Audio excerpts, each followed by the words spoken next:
did a lesson the other day with this dog Basil, right? So Basil is a Samoyed, a young Samoyed, owned by a super cool company. You and Devin would probably love this. So they own this company in Lakewood.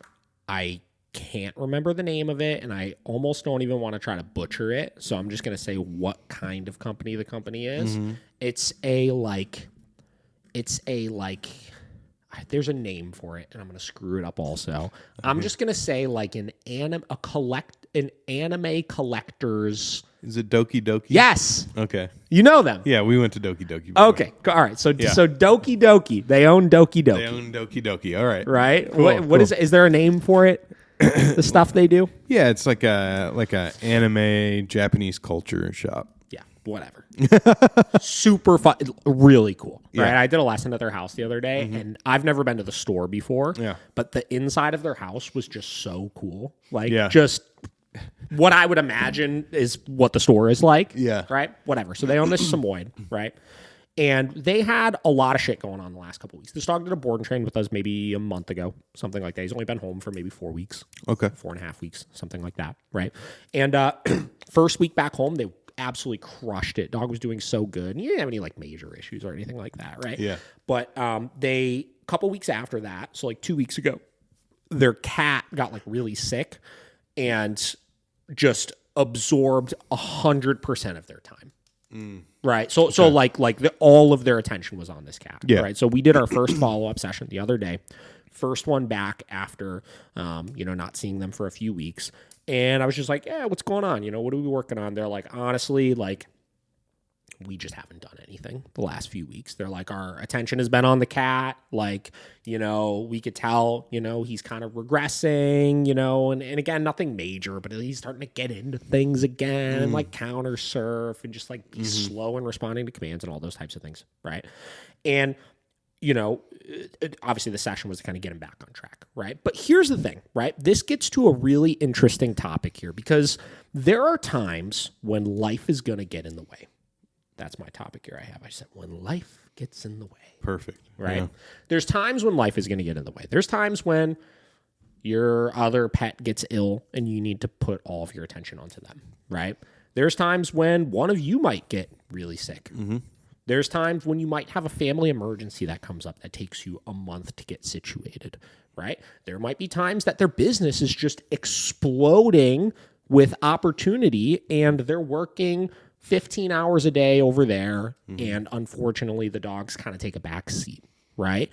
Shit happens. Life gets in the way. So what I try to do with people is I try to give them really, really like tactical advice for how to handle scenarios when life gets in the way. Because you can't, even though life is going to get in the way, we can't use it as an excuse for all those times life gets in the way, whether it happens 5 times a year or less or more, or whatever it is, that all our training gets derailed and our dog becomes an enormous pain in the ass again, right? And this is a 2-part issue, right? Part number 1 is it's a mindset issue, I think. Part number 2, it's a why is the dog behaving and listening type of issue, right? Let me kind of elaborate on that, right? All right. So obviously, I go through waves where I'm either home a lot with the dogs and I've got a decent amount of free time, right? Because a lot of my work is work from home type stuff. Whatever. Could be anything, right? Or we're going on a trip, whatever, right?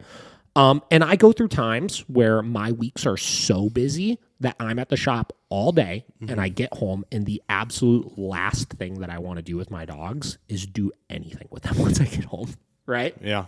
That happens, right?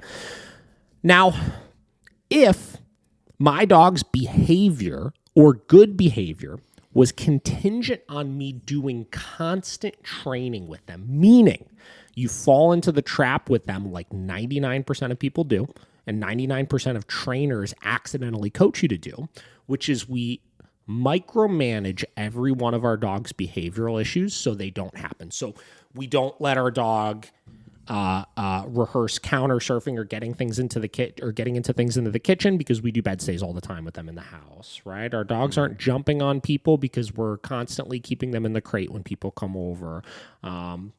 whatever, any number of types of things that we're doing where it's like we're working constant commands and training drills to put them in a position where they're not in a position to rehearse the unwanted behavior.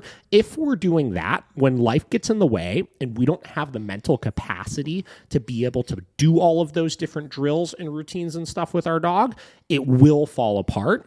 And you will get seriously derailed. And then every single time that happens, you're going to need to spend like a week getting yourself back into the groove, getting the dog's behavior again. And you're going to have this constant back and forth with things, which is just not productive for anybody, obviously. Yeah. Right? This is why we live the type of life with our dogs where we don't ask them to do things all the time and we just stop the unwanted behaviors. Right? So had they... instead of working all the commands and stuff, which is what they had been doing with the dog, had they just been keeping the e-collar on the dog, keeping the e-collar set up pretty high, just keeping it on their person, and only just giving a correction if the dog did something they didn't want to do, which is about as like bare minimum amount of work as we can make it for somebody, right? What would have happened is the dog would have just learned, even if we're not asking commands, even if we go an entire week never doing a bed stay or never doing a down stay or anything like that, the dog will learn they're still not allowed to do A, B, C, or D thing.